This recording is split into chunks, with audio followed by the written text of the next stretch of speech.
This is a Monka S. In 2012, Zhang Chengyu left his job as an engineer. Chat. This is really good. I want to watch people say it's very interesting. China's losing the microchip war. In 2012, Zhang Chengyu left his job as an engineer at a company called ASML, the only company in the world that can make this machine. This machine makes the most advanced semiconductor chips, or microchips, in the world. After he left ASML, he started two new companies, one in the US and one in China. Wait, chat. ASML? Is that not what we were talking about? Linus was talking about? Linus was talking that there's a company that makes the only ones who make this, who make the most advanced stuff. And to buy their stuff, you have to wait. China. US and ASML lawyers would later allege that Yu recruited other ASML engineers to his US company, that they brought with them stolen information about ASML's machine, and that it was all backed by the Chinese government. This story is just one small piece of China's monumental effort to transform one of the world's most global and significant industries, semiconductors. But China's effort has increasingly locked it in a struggle with the United States. This isn't about market share, this isn't about tariffs, this is about security. So how exactly did China and the US enter into a Cold War over computer chips?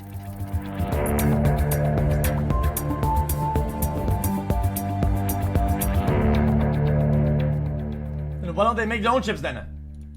The fuck? This is the first semiconductor chip, invented in the 1950s by engineers in the US. It's a piece. Chat. Does China have to wait for NVIDIA to make and ship the products for them to buy GPUs? Do they have to wait like everybody else? Of silicon with They want to make their own. or transistors on it. The more transistors, the more powerful the chip. By 1960, engineers had already made one with 4 times the transistors, and each year they figured out ways to add more. So Oh since my the God. early 1960s, semiconductors have improved at an exponential rate. This is Chris Miller, author of Chip War. The founder of Intel, Gordon Moore, predicted in 1965 that the computing power produced by a single chip would double every year or so, and that rate has held true roughly up to the present. That's obsolete now. The first companies dedicated to making chips were in the US, where they really just had one main customer, the US government. The first use cases were actually in Chat, isn't this theory obsolete now? guidance computers that were. The US government. The first use cases were actually in guidance computers that were in NASA spacecraft as well as in missile system. Not yet. The complex guidance equipment, the system's electronic brain. Since chip companies were making better and better chips each year, the US government believed a deep partnership with them would ensure that it always had access to the most advanced ones. The US government has believed that computing has been a core determinant of nations' power on the world stage. If you think about the ways that computing has been used to crack codes in World War II or to track Soviet submarines during the Cold War, I think that judgment is correct. At first, these chip companies handled the entire supply chain. They designed the chips, manufactured them, and assembled them into a package for installation into a product, all within the US. But by the late 1960s, they realized they could make a lot more money designing chips for civilian products, like corporate computers. They just had to make a lot more of them, and a lot less expensively. So many chip companies moved their manufacturing and assembly to factories in Japan, Taiwan, South Korea, and Hong Kong, where labor was cheaper, and the US government encouraged them. All these countries were US allies or partners, and this was a way to support their economies and deepen ties. At the same time, it banned these chip companies from sharing technology with its rivals, the Soviet Union and China. It was a way to keep them years behind the US as chips advanced.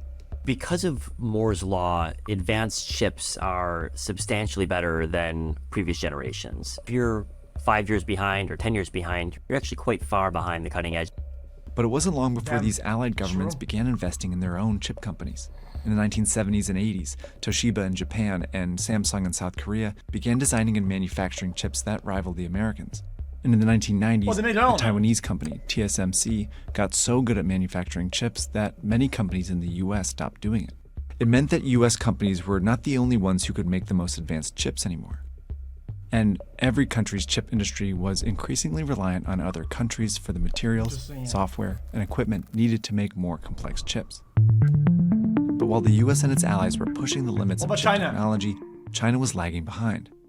In addition to the US blocking it from accessing chips during the Cold War, many of China's brightest scientists and engineers had been driven out of the country by the dictator Mao Zedong during the 60s and 70s. Jesus. But over the next few decades, new Chinese leaders pushed to catch up. By the 1990s, the Cold War was over. The US had become friendlier with China, and it had lifted most of its export controls. And so China enticed many chip companies to move their assembly operations to China. And by the 2000s, China dominated this end of the supply chain. But China was importing more and more chips to feed its assembly industry, and it put them in a tricky position.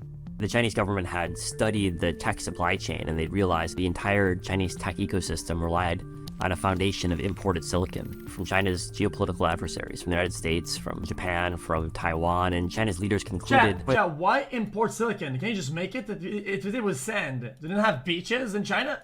Understandably, that this was a risk they were unwilling to continue to take. So the Chinese government poured money into its own chip design and manufacturing companies, which increasingly partnered with non-Chinese firms. It's hard. All in the hopes of creating a chip supply chain that existed entirely within China. Soon, China could design, manufacture, and assemble some older generations of chips, mostly on its own. But it was still years away from making the most cutting-edge chips. This is one of those chips. It's got around 114 billion transistors on it. Holy shit. Remember, in 1960, chips had 4. Computing capabilities of the future, just like the computing capabilities of the past, will be deployed to military uses. The problem is only a few companies in the world are involved in making them, and none are in China. To start, only 3 American companies make the software needed to design advanced chips. Then, turning those designs into real chips requires a machine that's only made by one company, ASML. But this machine requires equipment that's only made in the US. Finally, only companies in Taiwan and South Korea can put it all together and manufacture the most advanced processor chips. Oh no. These companies are choke points in the supply chain, and China was totally reliant on them for advanced chips. In 2019, police in the US went to arrest Zhong Chengyu, but couldn't find him until he appeared later in China as the CEO of his company that successfully made software like ASML's. Thanks to help from the Chinese government, his company was flourishing. And his story was just one of several instances of IP theft in the chip industry. The Chinese government has been, at the very least, passively supportive, but in some cases actively supportive of IP theft, because the Chinese government realizes that its companies are in a position of relative weakness. In order to eventually decrease its reliance on this foreign supply chain, China... Chat, this might be the most dumb thing to take out there, chat. Guys, I don't get it. If in war you really need the most cutting advanced chip, they're stealing things that in the end, I would assume military would want to have, right? Is this like a big deal? Is this like how our wars are created, like actual ones? Isn't that like a big fucking... This is like a massive problem. China was identifying choke points, like ASML, and copying them. But the plan backfired. And this has really angered the US government and other governments, and caused them to take China's subsidies as a more security-focused issue rather than just an economic issue. This was happening at the same time that the relationship between the US and China was becoming less cordial and more competitive. China's market distortions and the way they deal cannot be tolerated. A tremendous intellectual property theft situation. Game on here, a trade war between the United States and China. Trump says he plans to impose a 10% tariff increase on China. If they don't want to trade with us anymore, that would be fine with me. In 2018, the Trump administration banned US companies from selling components to ZTE, a Chinese tech company. Then in 2019, it banned US companies from doing business with China's biggest tech company, Huawei, and its affiliates. These bans nearly bankrupted ZTE and dealt a significant blow to Huawei. In 2022, the next US president, Joe Biden, targeted China's chip industry more broadly. First, it banned all US companies from selling advanced chips to China, but it also blocked Chinese design companies from using US-made design software and US-made manufacturing equipment. Plus, it banned global companies who use US semiconductor technology from selling advanced chips to China as well. The US was exploiting these choke points to stop China's chip industry in its tracks. These export controls represented a really clear shift away from the view that ultimately trade and tech exchanges with China were fundamentally positive sum. If they didn't have yoinked, they wouldn't be in this position, right? To a much more zero-sum view of the technological competition. Next, the US passed a law that would invest billions of dollars into its own chip manufacturing companies. and finalized a deal with Taiwan's biggest manufacturer, TSMC, to build manufacturing plants in the US, all to enable the US to keep racing ahead. China and the U.S. have a pretty similar view of the political stakes. I think China it's super interesting to learn about people. Only them can do something. Isn't that crazy? Only whatever the fuck, a mother sucker. Only them can do something. When it comes to semiconductors, that's why the U.S. government has made it a priority to defend the U.S. lead. Because it's like the world depends on them. But this has also put extraordinary pressure on another conflict between the two countries. Since 1949, China has viewed Taiwan as a breakaway province and has vowed to reunite with it, even threatening invasion. The US has vowed to protect Taiwan, but Taiwan also happens to own the most important choke point in the chip supply chain. Taiwanese companies manufacture 63% of all chips and about 92% of all advanced chips. With companies that are indispensable to both the US and Chinese chip industries, Taiwan has built itself some protection. But the US export controls forced Taiwan's companies to make a choice: defy the US and keep selling to China, or comply and cut off China from some of its chips. So far, they've signaled they'll cut off China.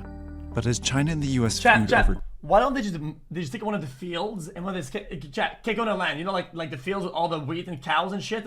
Fucking land, right? Shout out to that one MF in chat, you know all the factories they have in Taiwan, they just melt them to a crisp, right, where there's nothing, and then they remake the same ones in the fields where there's corn and shit instead, right? Put the factories there, right? Offer them all like a visa or citizenship, and they make the chip here, over there, boom, and everybody's chilling. Chips, more and more choices like these are going to be imposed on countries and companies around the world, asking them to pick sides in what looks a lot like a new Cold War.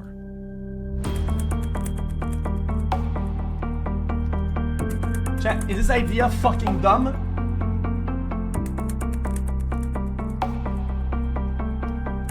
It's dumb. Okay, that's a dumb fucking idea. Got it. What can I say? I mean... Yo, this is X on the beat, yo. Okay. You heard my voice as well. That ass. Anyone knows that boy? I don't know, he's just so soy. Anyone knows that boy? I don't know, he's just so soy.